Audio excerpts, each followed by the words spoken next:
Welcome to the Abundance Code, the podcast where we delve into the secrets of unlocking abundance in mind, money, and meaning. I'm your host, Jason Stanley. You've got a handful of people yelling that there's going to be a recession. You have a handful of people saying there's going to be a depression. You have a handful of people saying that everything's going to be great.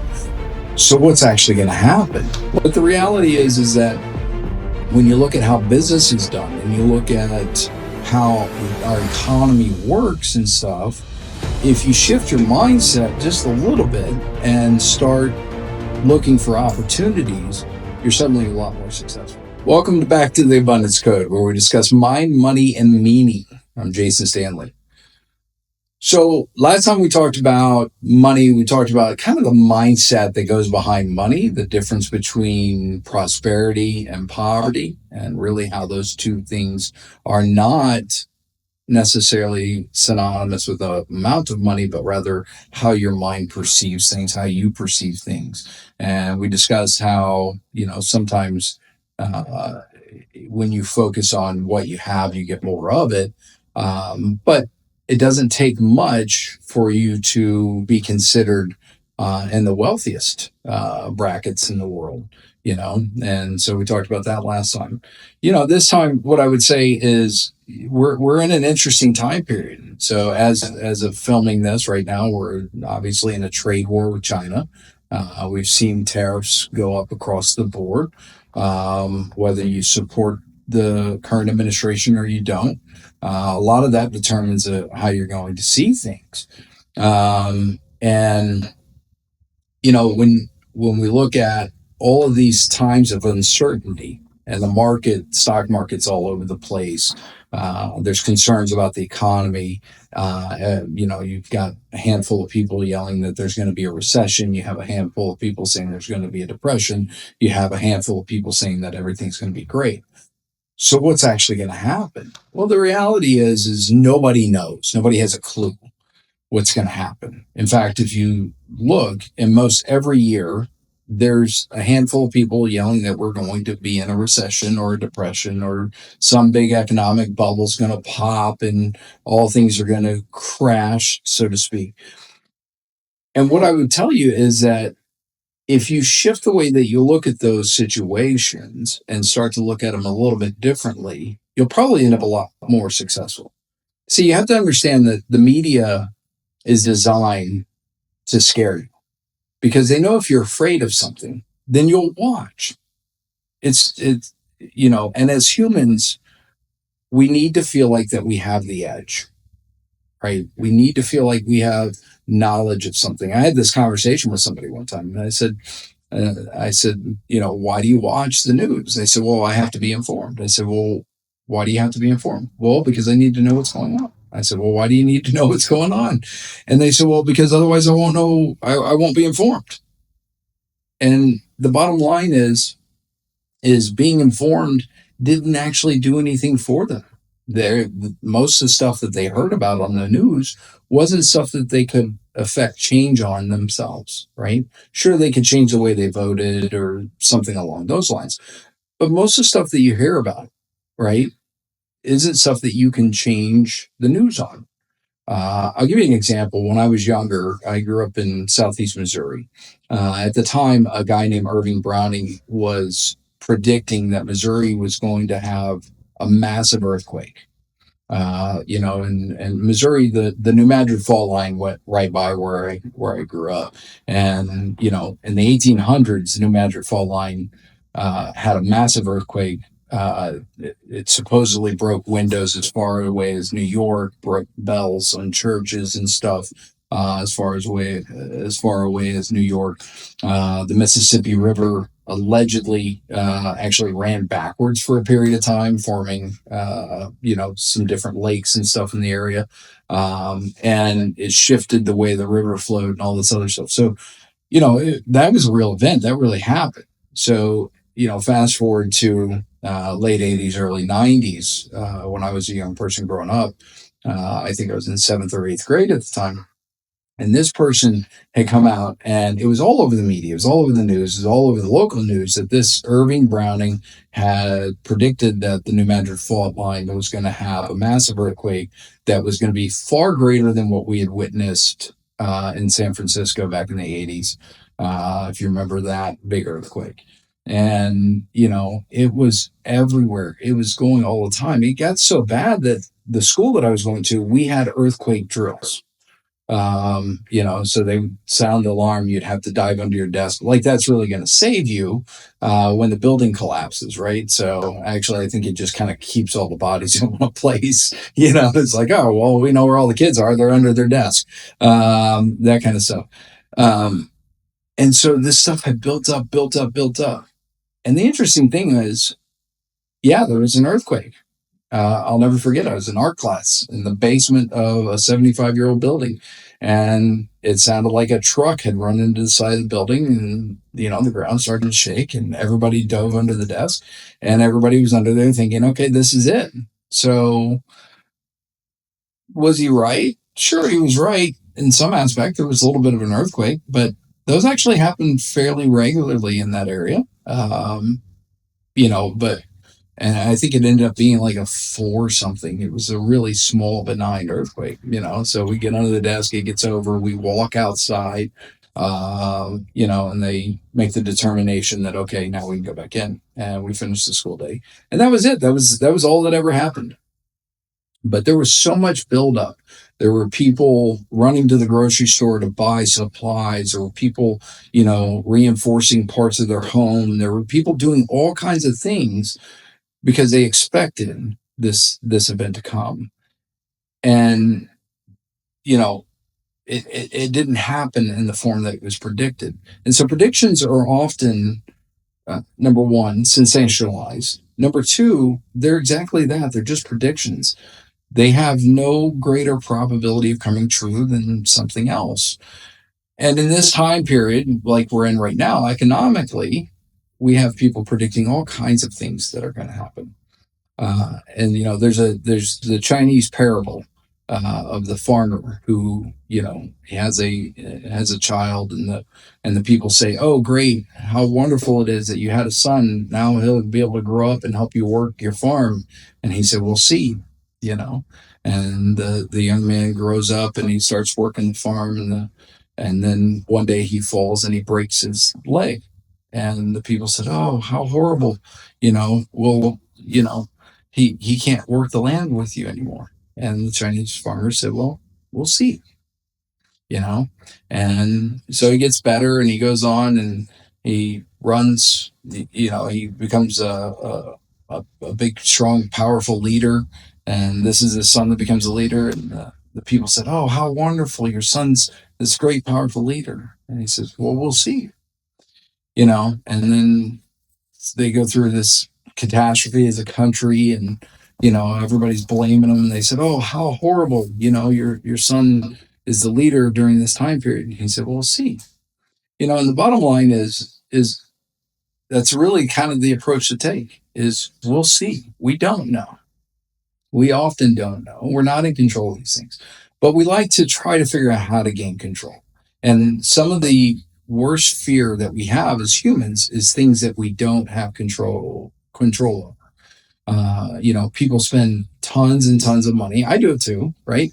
We spend tons and tons of money on healthcare, on trying to live longer and stuff like that, because we don't have control over when death comes. We don't have control over these things. We don't have control over when natural disasters hit or terrorist attacks happen, and those types of things. We don't have those controls. And so a lot of times we'll plug into stuff hoping that we can gain an edge, on what's to come. And the media often is the one who we turn to, because what we're looking at is, all the negative information that the media is telling us, all the stuff that the media is telling us to be afraid of.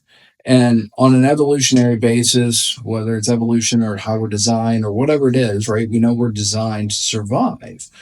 And so our primal mind really goes to that place of surviving, right? We need to feel like that we have an inside track. We need to feel like we have something that nobody else has, and that kind of thing, and that we can survive these times.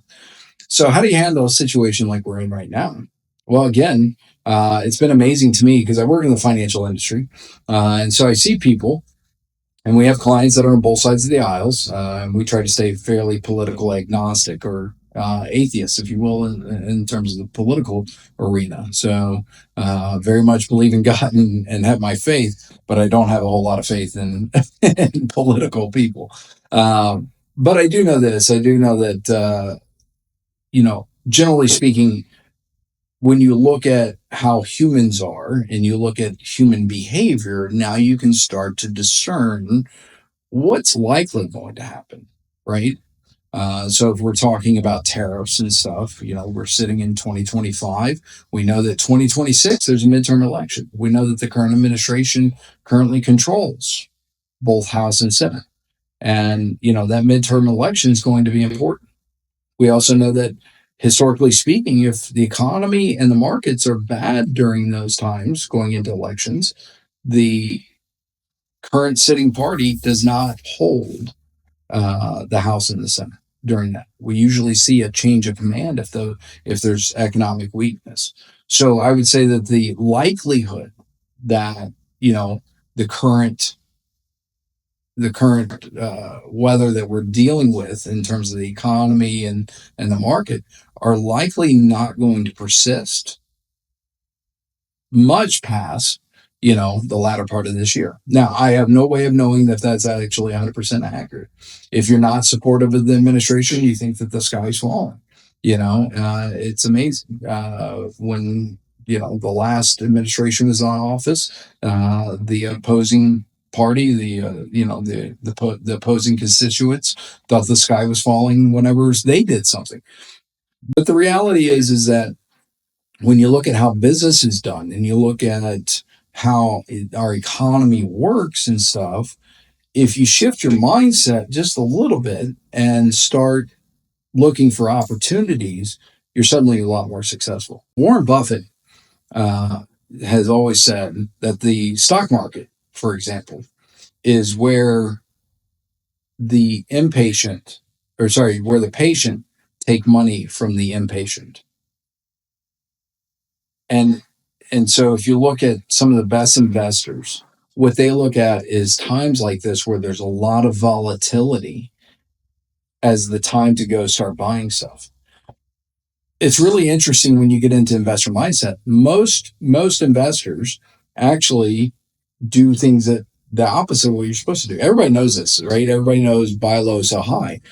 The reality is most people buy high and sell low. In fact, almost every statistic, almost every data point shows that the majority of people buy high and sell low. They buy when things are really good because they have a fear of missing out, right? And then they sell when things get bad.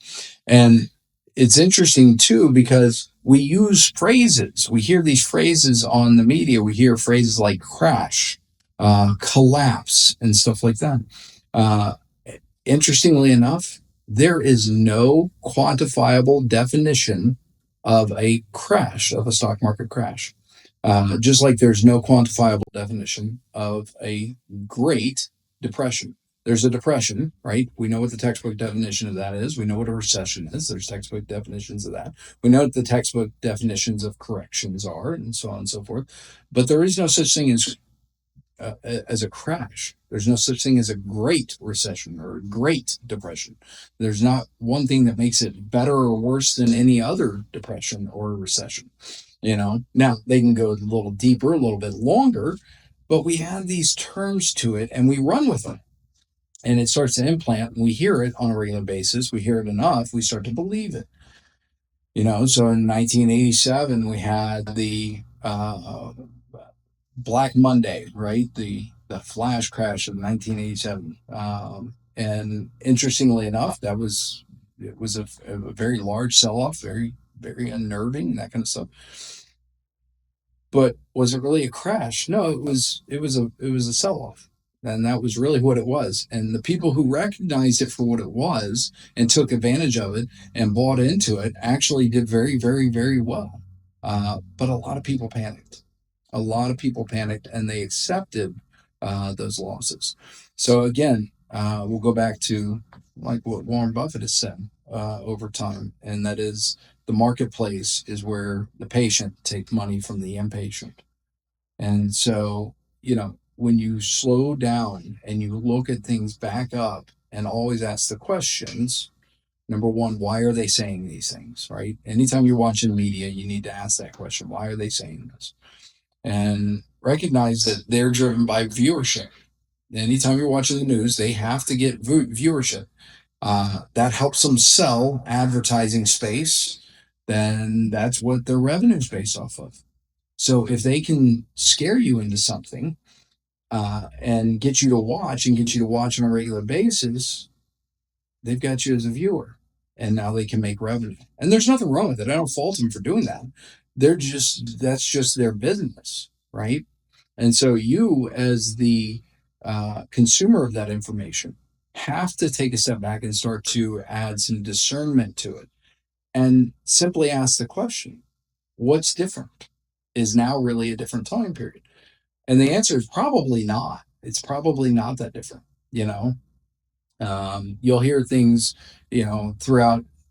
It doesn't matter who's in office, in terms of presidents. Every one party or the other is yelling that, we're going to become a socialist country, or we're going to become a communist country, or we're going to become a dictatorship, and that kind of stuff. You hear things pervade like all the time that we're a democracy. Well, we're a constitutional republic, right? There's a very big difference between that and a democracy. And so understanding those, and I'm not going to, I'm not here to tell you what to think or how to believe politically or any of that stuff. I'm just saying understanding when to ask the questions and when to do some research. We get a lot of little half truths given to us, especially on economics. You get a lot of little half truths. I remember a time not too long ago that the rhetoric, if you're watching more right leaning media, was that that China was going to take over the United States, right? That they own the majority of the U.S.'s debt. Well, that was only half truth. Actually, the U.S. owned the majority of its debt in its entirety, and then the rest of it was split up to all the countries of the world. And at that time, China did own the largest sleeve, but it really only represented, I think, about 9% of our total debt. But if you repeated that enough times and you started to believe it, you would live in a position of fear rather than a position of opportunity. The reality is China does not own the majority of the United States debt. If you're old enough to remember the 80s, everybody thought Japan was going to take over the United States. They were saying the same thing about Japan back then. Japan still owns the majority of the U.S.'s debt that's owned by the rest of the world, not in its entirety. And yet we don't talk about that as much anymore, because that's not a catchphrase. So, you have to realize where media starts to kind of mislead you in certain ways, right? Again, it's to get you afraid so that you watch. And then if you're afraid of stuff, if you're going into something in a position of fear, likely you'll miss the opportunities, right? Because when we're in a mindset of fear, we're in a mindset of survival. It's our basic primal mind, and we start to get into that loop of survival. Well, how do I survive? Well, I've got to protect everything I have. And so if we're talking about money and we're talking about investing and we're talking about opportunities, a lot of times you'll hear people say, oh, go to cash, or I went to cash and that kind of stuff. The smart money, if you look at what the real wealthy do, and you say, well, they're wealthy, they can afford to do that. Well, I would argue and say that everybody can afford to do it. It's just a matter of making it a priority. But if you look at what the wealthy do, they're buying in times of chaos and volatility, because volatility is one of the best things in the world. Volatility is like watching your favorite thing that you're wanting to buy go on sale. You get an opportunity to buy it while it's on sale. And so, you know, so what's going to happen with the tariffs and all this stuff? The bottom line is we'll see. We don't know. We don't know what's going to shake out. Maybe it'll be the greatest trade deals that have ever been, formed. Maybe it'll be the worst trade deals that have ever been formed. Maybe it will lead into depression. Maybe we'll have skyrocketing inflation. Generally, I would say that I don't think that that's going to happen. People will point to certain events in the past. I think it's in the 1930s we increased tariffs on other countries, And people point to that and say, oh, see, the tariffs led to the depression. Well, the tariffs didn't lead to the depression. We were already in the depression. In fact, by most accounts, the most of the United States was in a depression, as early as the early 1920s, mid 1920s. Most of the U.S. was agricultural workers back then, and on an agricultural basis, we were struggling. And that was the majority of our workforce back then was agriculture, And so, yes, the tariffs did not help anything. They actually prolonged the depression and that kind of stuff. We refer to the 1920s as the Roaring Twenties. The reality is most of the country was already struggling in the 1920s, and really the only reason we refer to it as the Roaring Twenties is because of F. Scott Fitzgerald's book, The Great Gatsby. We didn't refer to it during that time period. I don't think that they actually referred to it as the Roaring Twenties, but it was a time period where we had some deflation. We had prices that were low. We had people overextending credit and stuff like that. We often go through these cycles. So is it possible that we repeat that cycle again? Absolutely. But if you look at where most of the Fortune 500 companies started, the time periods in which they started in, very, very few of them actually started in time periods that were good. Most of them started when the economy was weak or bad or just in a really bad economic slump. There's a number of them that started during the time period of the Great Depression. So what was the difference? Why, how were those people able to capitalize on that event and so many people missed it? And I would say simply just because of mindsets, simply because of how they were looking at it, simply because they went into it with a fear mindset. And when you're in a position of fear, when you're scared, right? We know that, and some of you have this. I have this. I don't know that I've shared this on here, but I do. I have some physical things that sometimes lead into a panic attack, and it's unnerving because when I get in that loop in my head that there's something physically wrong with me, that I feel like I'm having a heart attack, right? It's really hard to get out of that loop. Sometimes I have to go to the hospital in order to get myself out of that loop because I need somebody else to say, hey, all the tests are good and that kind of stuff. And it gets expensive if I do it. But, and I'm sharing that with you because it's a real insight into how the mind works and just how powerful our mind is, how powerful our subconscious mind is. And so when we're approaching a situation from a position of fear, we're in that fight or flight. We may not have the adrenaline response of that fight or flight, but we're in that fight or flight scenario. And if you've ever really had a full-on fight or flight feeling, right? What do we get? A lot of times we get tunnel vision. You'll hear people say that when they, if they're in a fight or something, they see red and that kind of stuff. And what it is we've narrowed our focus. We become highly focused on what it is that we're afraid of, and we're either going to run from it or we're going to fight it. And sometimes it's internal, like I deal with, right, in a panic attack type form. Sometimes it's external and that kind of stuff. But when you have that tunnel vision, what you're missing is everything on the periphery, right? Everything that is the opportunities around you, um, you know. And so when you're in times of economic uncertainty like this, going back to basics of how does the economy work and and for me, it's a lot of times thinking about the worst case scenario. So what's the worst case scenario in our economy? Worst case scenario is everything goes to zero. Everything, falls down. Everything collapses. We have our true economic collapse. We'll call it an economic apocalypse. That's the worst case scenario, right? The whole world economy comes crashing down. Nobody is doing business anymore. All businesses are bankrupt. All countries are bankrupt. And we're fighting in the streets for food, right? So, okay, so that's worst case scenario. So, what's the probability that happens? Well, I guess it's possible, but it's generally a low probability event, right?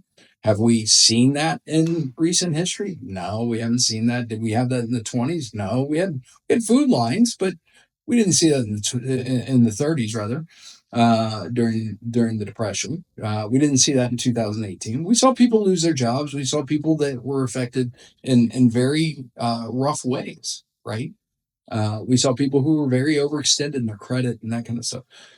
So that, when we think about the worst case scenarios, for me, when I go to the worst case scenario and I look at it, I go, well, that's a pretty low probability event. So, but if I look at what's happened after every major economic upheaval or downturn in our economy, um, we have come back out of it. We've reinvented ourselves and we've continued to grow, and our companies continue to grow. New ones come up, some old ones die off, that kind of stuff, but there's usually opportunity. And so what I want to do whenever I see time periods like we're in right now is, so, okay, where's the opportunities at?